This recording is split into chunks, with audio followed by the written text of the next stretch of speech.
Okay, wonderful. Thank you so much for having me, everybody. I'm Kimberly. If you are doing the recording, I'm going to share my screen in a moment, but I don't know if you have to pin me to the view, but it's fine. You're going to see the screen. So lovely to be here with everybody. I was going to say this evening, but it's in evening in Australia, and I know it's morning or lunchtime in most of the rest of the world. So I'm Kimberly Ashton, and I'm going to share a little presentation. Actually, it's not a little presentation; it's a big presentation, but I'm going to do my best to get through it in 45 minutes. So let me just make this into the slideshow. And hopefully everybody can see it. If not, please let me know. I'm happy to take questions at the end, if that's okay for everybody. If you have any burning questions, pop them in the chat so you don't forget them. And if needed, I'm happy to also stop. I know it's a nice, relaxed atmosphere amongst friends this evening or today. So please, yeah. Let me know if you have any burning questions. Otherwise, I'll wait till the end. I'm going to assume everybody is from a macrobiotic background, but I know that some people may not be. So if it's a bit of something you've heard before, then excuse that. But just in case people have never heard of the 5 elements or things like that, I'll just very briefly talk about that. So a little bit about me. The topic, sorry, for the day is Chinese superfoods and functional foods. I've tried not to make it too Chinese, so it's quite mixed, so that there's ingredients that you can find wherever you are. So it's not too weird and wonderful. So very briefly about me, and I will talk fast because I think I have too many slides prepared. I'm half Chinese. My mom's from Hong Kong, and half British, but I'm in Australia. And prior to 2019, I was living in Shanghai in China for 16 years, and I had a health food store and a cooking studio. And it was just healthy health food, let's say. And I found macrobiotics in 2009, and then began learning more formally in Europe, in Amsterdam and in Portugal since let me think about this, 2012, 2013.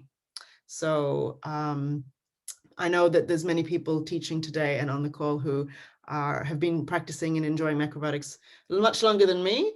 But what I like to do is combine the Chinese medicine and the macrobiotics together. I know that some people do and don't enjoy that, but just in terms of food ingredients, there's so much wonderful variety to really embrace, and I don't like to exclude one or the other.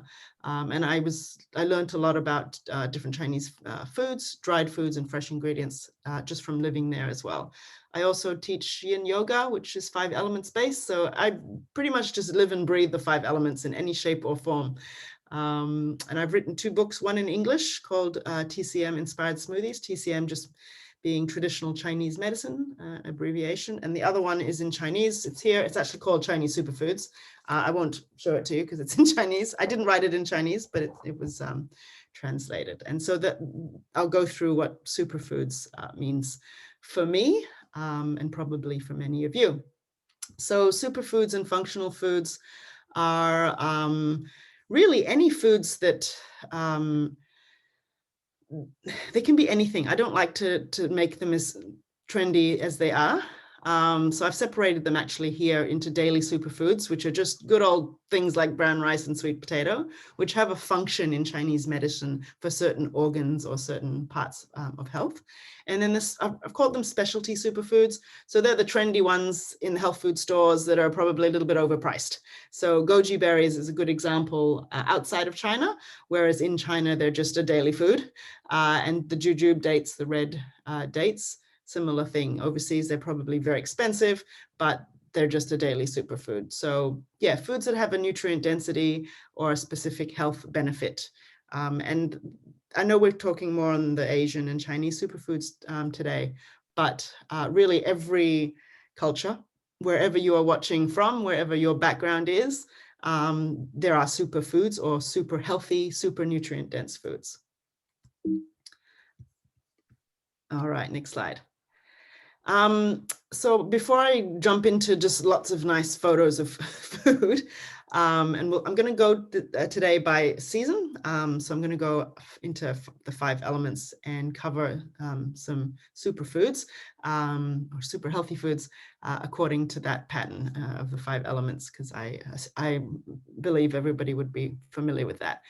But before we dive into that, a little bit on food therapy and food energetics. I know all of us being from a macrobiotic background are very aware of the energetics of different foods, different ways things grow, different ways of cooking and preparing our food. It's not as prevalent in Chinese medicine, but food therapy is, and there is an actual word, there's a squiggly Chinese there, called shiliao, which is translated and often referred to as medicinal cuisine. So using food as medicine, also a term we're familiar with outside of Asia. And this also won't be very foreign for all our macrobiotic friends here today. The idea of a holistic approach and the idea of creating health through everything, not just food, but my topic for today is focused on food. So these are some words that I translated from Chinese in terms of what an acupuncturist or a TCM doctor would be looking to boost health. Except one word, which is discharging. I took that from macrobiotics because we don't use that so much in Chinese medicine, but in macrobiotics, we like to use that word when we're, especially at the beginning of a macrobiotic journey. I definitely had it with pimples and things coming out through the skin. So nourishing, cleansing, opening, tonifying, creating flow, supporting, I've got repairing here twice, sorry, and discharging. So very different to Western nutrition, as we all know. It's really looking at the whole body and the whole of the foods and not wasting any part of the food, especially vegetables, and using food functionally to bring about these health benefits. I do want to point out, though, that food therapy and the idea of superfoods in Asia, but especially in China, is nothing new. It's not, I mean, now it's becoming trendy as a word all over the world, but food, tea, soups, vegetables, that kind of wholesome grandma kind of cooking, as you can see from these photos, is nothing new.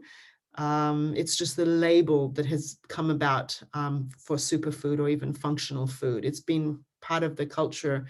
And as I said, every culture, not just in China, for so many years. I believe a lot of people on the call now would be from Israel or Europe or Central Asia, perhaps. I know maybe even some from America. So whatever your previous generations was eating, there is superfoods in every food culture. So it's not that we're isolating one necessarily.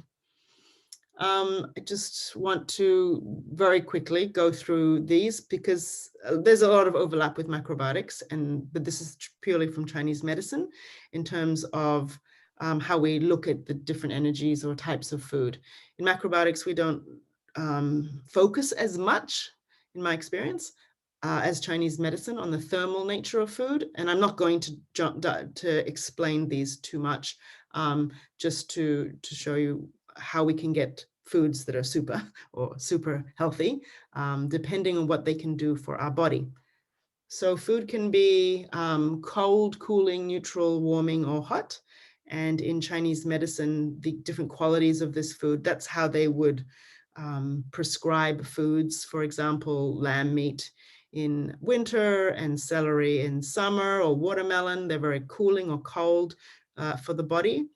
But that's in some ways, especially modern Chinese medicine, it has become quite simplified in terms of the energetics of food, whereas I find macrobiotics has a lot more depth in terms of cooking and preparations in the kitchen. On a side note, a lot of young people in Asia and in China don't learn how to cook, let alone food therapy or food energetics. And one thing I didn't mention at the beginning is that prior to last year, I've been really trying to proactively bring back or bring macrobiotics to China and to Asia, especially to the younger generations in their 20s or 30s, to teach them how to cook, but also remember all the wonderful benefits of Chinese medicine and macrobiotics by really offering books or classes or courses so that they get more in touch with themselves, but also food, and recover some of that food wisdom that's in their DNA. So if you just look up Chinese medicine food therapy, you'll find charts and charts and charts, pages and graphs and everything on this hot, cold, warm and cool nature of food. And that's about it, unfortunately. Fortunately, because the information is there, and I know we don't go so much into this in macrobiotics, but it gives us a nice indication of what food can do to the body and to the organs. And from there, you can start to see how food can be a superfood, depending on the person's condition or what they need. This obviously is just another example. By the way, if you would like to screenshot anything, please feel free at any time. I will also send a link for the presentation later. So food can be building up to nourish our organs. It can be clearing or detoxing. For example, I'll go through all of these ingredients as examples. Koik seeds or job steers in macrobiotics, we call the Japanese name, so hatomugi. So that's probably one that we're all familiar with, and I'll talk about that in the earth element. Winter melon, I'll show you a photo of as well, because it's a little bit more Chinese. Food can be moistening or drying, so depending on what we need, we can get our moisture through food. We don't want to have too much drying food. That applies in Chinese medicine and in macrobiotics as well. Just having that nice balance of fresh ingredients to give us the hydration that we need, especially in the lungs. And then the 5 flavors, this is probably where everybody would be most familiar with. The biggest overlap I see between macrobiotics and Chinese medicine would definitely be with flavor, because it's the 5 elements and the 5 flavors, which are here. These are the same, exactly the same actually from Chinese medicine. So I'm not going to go too much into this or this, but yeah. So the 5 elements, just in case somebody is watching and they have no idea, they come from Chinese philosophy and describe the interactions and relationships between different things. So I'm going to go through the wood, fire, earth, metal, and water today and point out some functional superfoods for you. As I said, some will be very international, let's say, or Western, and some will be a little bit more Chinese, and those are the ones that I'll focus on. So these are the elements and the season, just as a recap. And let's dive in. So in Chinese medicine, the 5 elements and in each season has a food therapy goal, let's say, if we're going to be goal oriented, or an ideal to rebalance the body. So in spring, we want to remove stagnation. In summer, we want to cool down the body. In late summer, we want to remove dampness. This isn't as much discussed in macrobiotics, but it's basically it's like experiencing life in a steam room, and that's in the spleen. So when there's too much moisture in the spleen, it bogs up in the lower half of the body. And in Western health, we would call it edema or swelling of the ankles or calves, as well as associated digestive issues like diarrhea or even IBS and irritable bowel syndrome.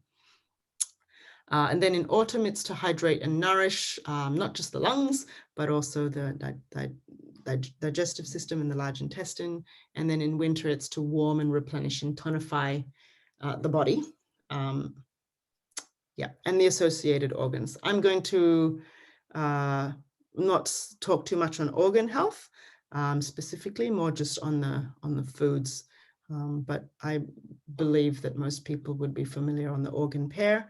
So the liver and the gallbladder in spring, the heart and the small intestine in summer, the spleen and the stomach in late summer, the earth element, and the lungs, large intestine in autumn, and the kidneys and the urinary bladder in winter. So here we go. We're going to fly through all these slides.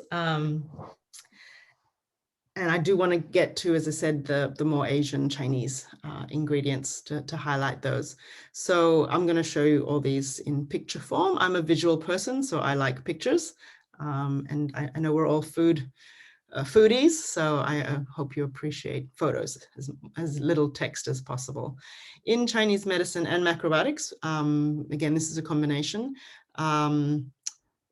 We always have to look at foods that we suggest, but also foods to reduce or be careful of in each season. And in spring, it's definitely oily foods, fried foods, and oily fish, dairy and cheese, if you choose to eat that, of course.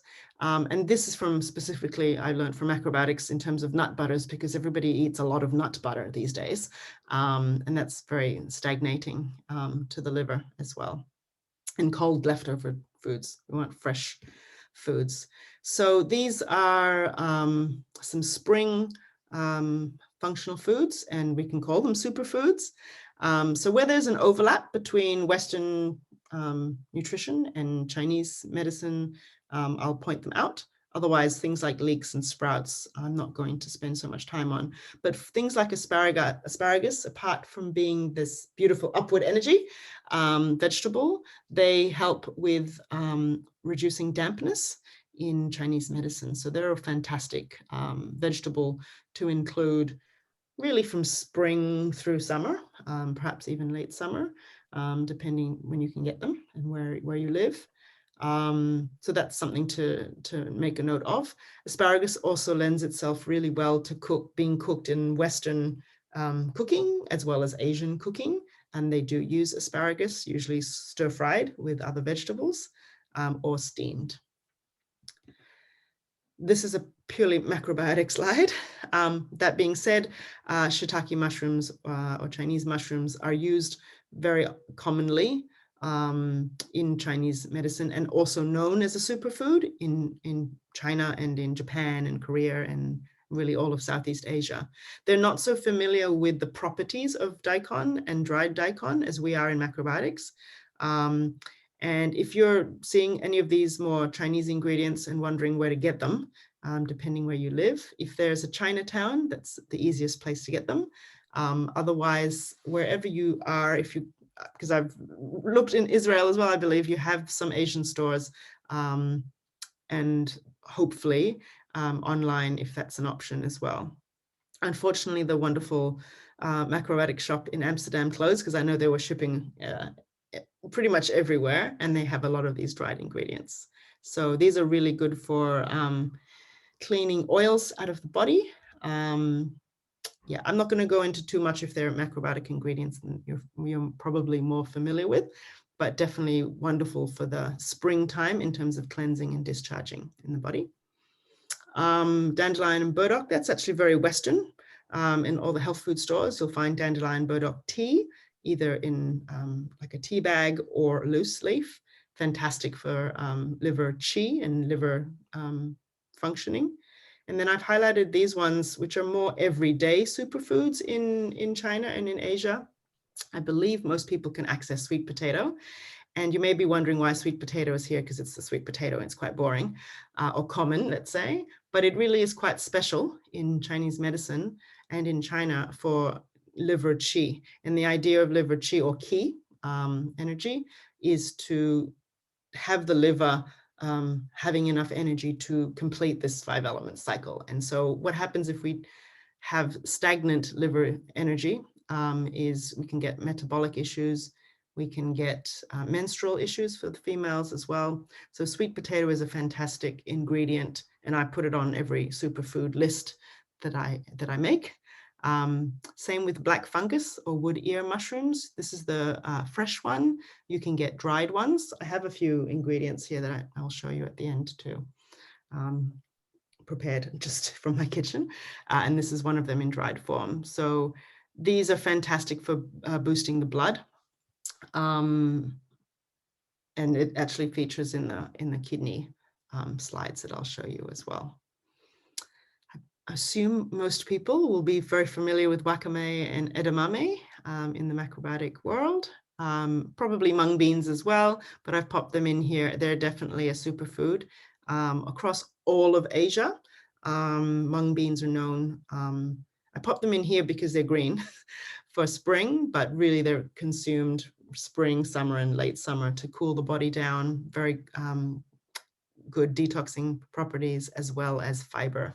So, but in terms of that Chinese medicine approach, definitely a cooling ingredient for when the weather gets warm in springtime and of course in summer. As the weather gets warmer and a lot of places have more rain, this ingredient here, the jobs tears or koik seeds, I didn't put hatomugi because that's what we probably all know them as. Really good for removing the dampness and excess water, as I said, so to be able to cope with the external climate. If you are watching and you live in a very dry climate, then you probably don't want to have too many of the jobs tears because it's that's what it's for, is reducing the moisture and dampness in the body. Lentils are very good for liver qi as well, as are all beans, but lentils in particular are really fantastic. So vegetarians, vegans, or even meat eaters or pescatarians watching, really good for supporting the liver qi and energy. And that's a Chinese medicine view on that. Tofu is in there because it's really good for cooling liver heat or liver fire, which we don't want in spring. We don't want that energy coming up and the liver overheating in the body. Artichokes, which is actually my logo, are a fantastic, again, liver qi boosting vegetable growing in spring. So that's why they're here.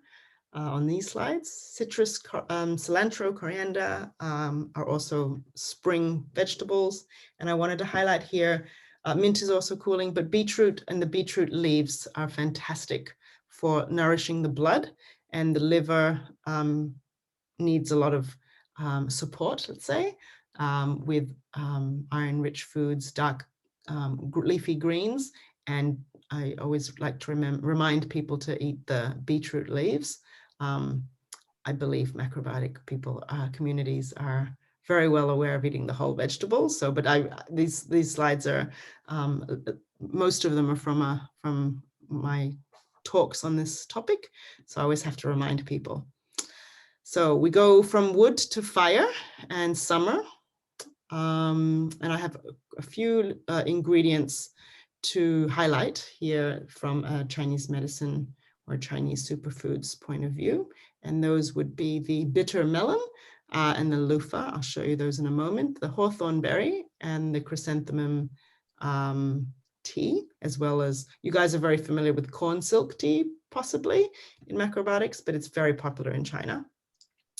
And then foods not to eat would be anything that is too oily, heavy, or too spicy, including coffee and chocolate, which in Chinese medicine are very heaty to the body. And as I mentioned earlier, lamb and red meat for people that are meat eaters. So here are these weird and wonderful more Asian ingredients, and I'm not suggesting you need to go and find them, depending where you live. However, just showcasing some of the ingredients. If you have a Chinatown wherever you are, then you may be able to find these more easily, and if not, it's no problem. Just get whatever fresh vegetables you can that are locally grown and seasonal.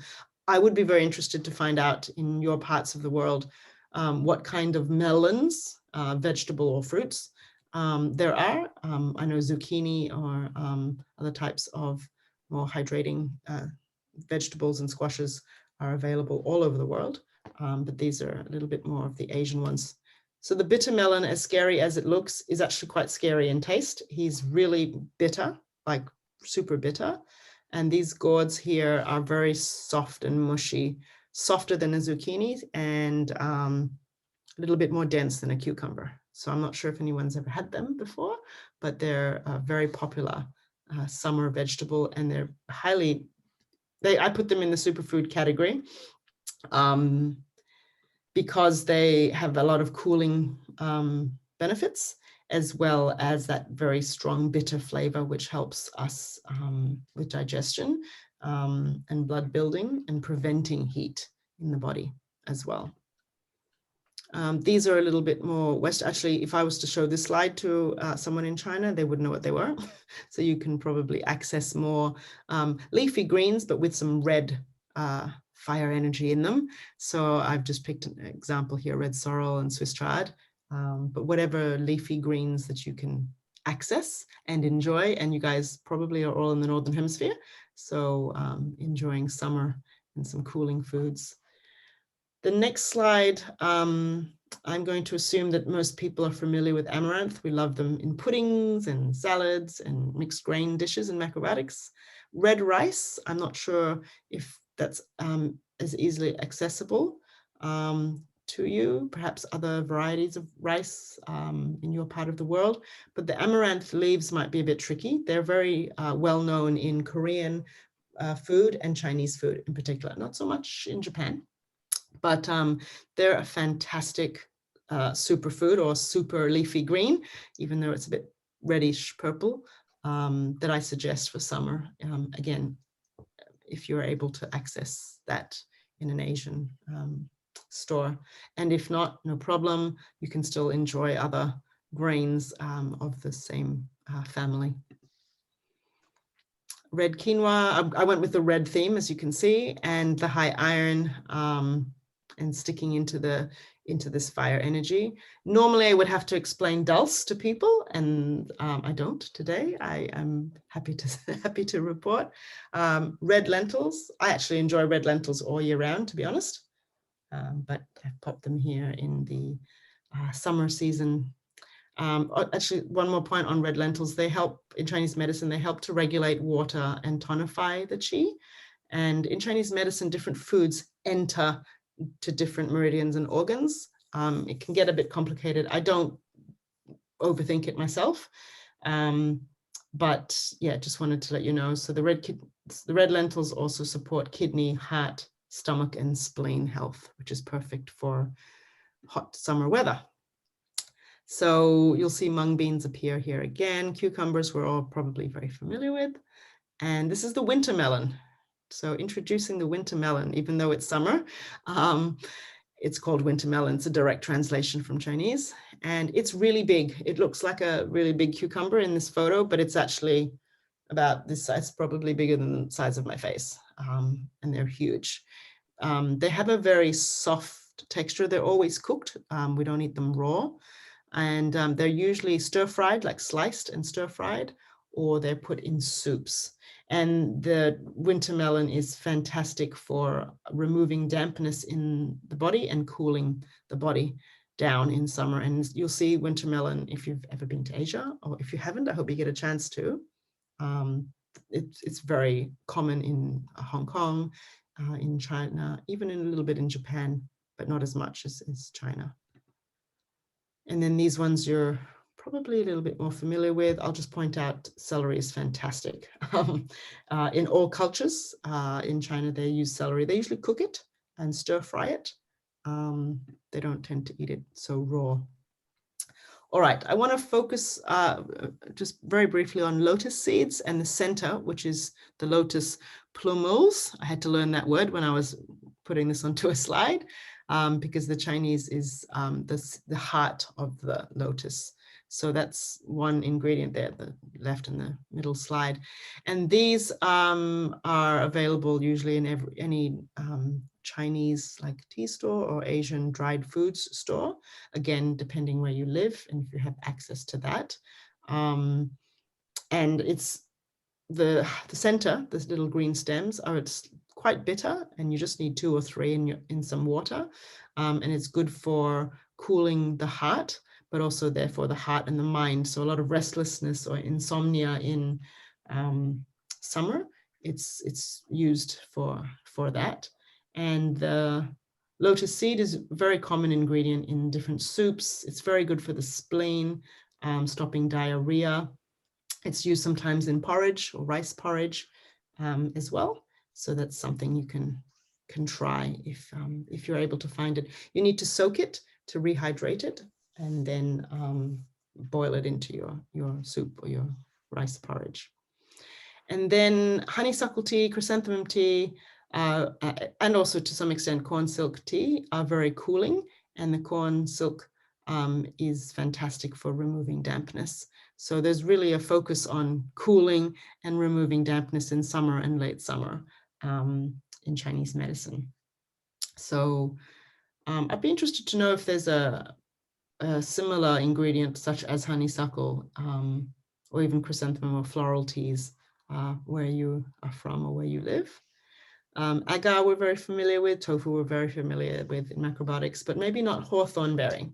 And so hawthorn berry dried, as you can see in this photo, is used for digestion, decreasing blood pressure, or lowering blood pressure, decreasing blood fats, and anti-inflammation in Chinese medicine. It's used just in a tea form usually. I'm sure that we could get quite creative with putting it in desserts or jams. But traditionally in China, when all else fails, they just make tea with things or soups. That's the most therapeutic way of getting food ingredients into the kitchen. I'm not going to spend time on the fruits, but lily bulb is a really nice one. Also, you'll probably, if you're going to find it, it'll be dried. I can't get the fresh one here that easily, but in China, it's very prevalent to get fresh ones in summer, and stir fry them into vegetable dishes. It's got a little bitterness to it, slightly cold and cooling for the body. Really good for relieving coughs and dry sore throats as well, and clearing heat. So it's a very, very popular summer ingredient, as I said, in vegetable stir fries or soups. If you can buy it dry, then just again rehydrate it, much like you would with your sea vegetables. Rehydrate it and then cook it into a soup or a porridge. Again, I won't focus on the fruits, a bit more tropical fruits for summer, but the ginkgo nuts are also quite special, very good with stir-fried vegetables, has a bitter flavor to it as well, good for nourishing the lungs, eliminating dampness, again, expelling phlegm as well. So that really is a nice one. Yeah, it's usually, well, it's not that it's always only used in summer, but it's definitely used more in summer stir fries and light sautés in Asia. And I would suggest these would be available in an Asian like supermarket, sometimes frozen. They're not fresh, very rarely. They're vacuum packed or frozen. We'll move on next to the earth element, which is one of my favorite and something that we talk a lot about in macrobiotics with a sweet flavor in our desserts, healthy desserts, of course. In Chinese medicine, the biggest thing with this element is dampness causing foods. So again, something that we don't talk too much on in macrobiotics, but it's huge in Chinese medicine.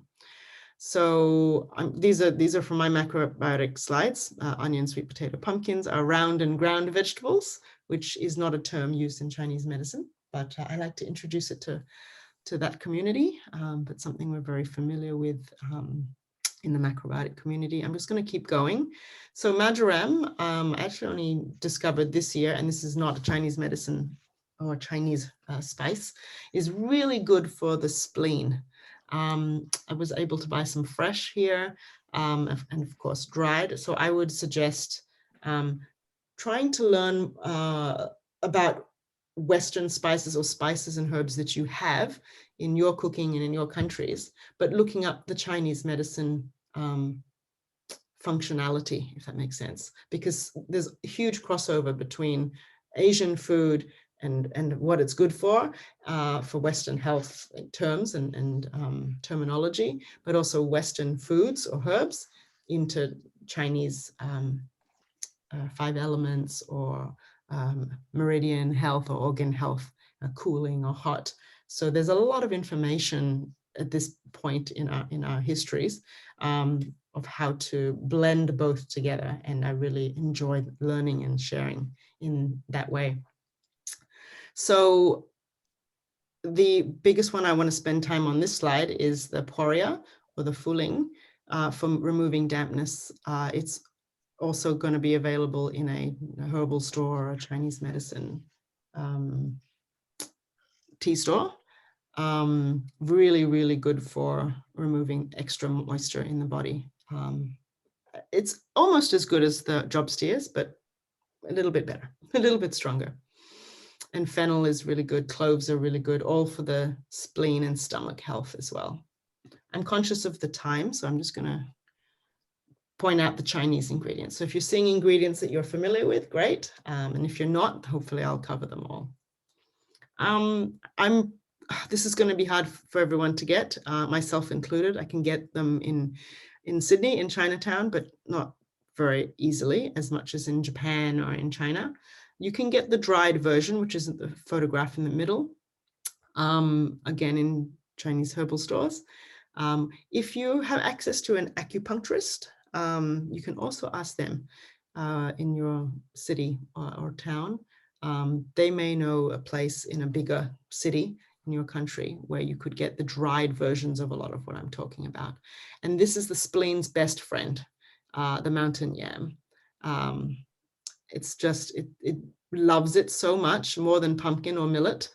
And it's very soothing and tonifying to the spleen in terms of building good energy and good qi. Taro would be something that I would recommend as well in terms of a Chinese superfood. Kuzu, as we know in macrobiotics, is that's in there because it's good for the intestines and the stomach and the spleen. But that is something I have to explain to Chinese people because they're really not familiar with using kuzu at all. So I'm not going to talk about kuzu with you guys because it's one of our key ingredients in Macrobiotic Kitchen. And these are probably a little bit more easy to get and common, especially the medjool dates and cinnamon. All slightly warming, naturally sweet, very good for the earth element because we want natural sweeteners to relax the spleen and stomach organ pair in late summer. I'm going to move on to metal and water to finish, and the season of autumn and winter. So in autumn, really, as we know in macrobiotics, moving down through the vegetables that are round and ground, but also moving into the roots. The foods that help production of body fluid. So this is a Chinese viewpoint, but you'll see the first two are very macrobiotic, the daikon radish and the lotus root. And then I'm going to talk to you or show you this water fungus. Again, it's a dried food that you may or may not be able to get, but hopefully you can find or track down a Chinese store. If there's a few people watching that live together, like in the same city, for example, in Israel, and somebody finds a Chinese store or somewhere you can order it online, then maybe you could even do a bulk order together of some of the ingredients. That could be fun to explore and just economize, pool together. So these herbs and spices, I believe, will not be hard for people in Western countries to get. In Asian countries, they're easy to get, but they don't know what to do with them. But they're good for the lungs. And this is the autumn season, which you guys will be moving into in a few months. In the Northern Hemisphere, will be all about the lungs and the large intestine. So avoiding foods that are too dry or like crackers and things like that, and also still not having too much dampness from foods. Apart from daikon and lotus root, which is really an Asian superfood, both of them, the white fungus in this soup, which actually has the lotus seed, the white fungus, and the lily bulb, is a classic autumn lung nourishing soup. Sometimes it's served with pear as well. And I've got apples and pears in here in a moment.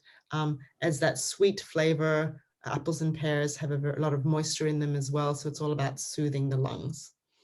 I'm not sure if anyone has not tried lotus root, or that one might be a little bit harder to get as well, and definitely fresh, but perhaps dried might be a possibility. In Japan or a Japanese store, they would definitely have lotus root dried, or even in a tea, like a lotus root tea. Water chestnuts, I've been told, are not that Asian. Like, they are very popular in Asia, but you can get them in other places. So I would encourage you to explore your local markets to see if you can get different chestnuts. I'll show you the roasted chestnuts separately, but the water chestnuts have they're crunchier than a pear and have a lot of beautiful moisture for the lungs and large intestine, which you want to keep hydrated in autumn.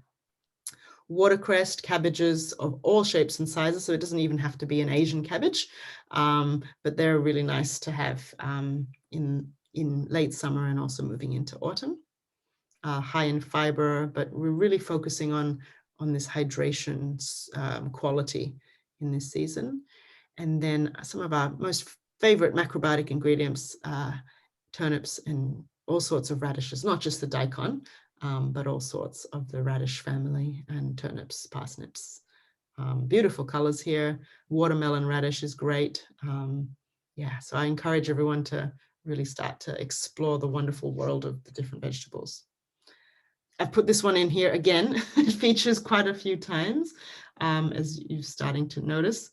And let me just go and quickly get this one here, mainly because it's associated with the kidneys, the lung, and the spleen. So it fits in many different categories, this lovely mountain yam. Apples and pears, so start to explore more of those in autumn. And I'm going to go through to the Chinese almonds. So the Chinese almonds are known to tonify the qi, also good for resolving phlegm, and phlegm can build up again in the lungs. So we want to alleviate that cough and phlegm. So they're actually apricot kernels, and they usually are available in your part of the world. You'll be able to get a lot of these and a lot of those beautiful dried fruits, which are really nice when you move into the colder months as well. These ones we're more familiar with, as they're available pretty much everywhere, definitely in non-Asian countries. And then I'll move finally into winter, which I'm in now in Australia, and eating the dark colored foods. So the most, I guess, Asian, and now sesame seeds are not Asian necessarily, because there's plenty of tahini in your parts of the world, but black sesame is fantastic. And I'll show you a few ingredients. So yeah, winter is all about this dark, beautiful energy of black rice, dark leafy greens, all the mushrooms and funguses, and having warming foods. Definitely no iced and cold foods. That would be not only detrimental to the body, it would actually be very anti-super food. So the most Asian one on this slide would be the black soya bean. You may not be able to get them so easily, and I'm not saying you need to get them, because there's plenty of more Western beans that are very nutrient dense, high in fiber, and good for building and nourishing the blood, which is what we want to do in this winter season.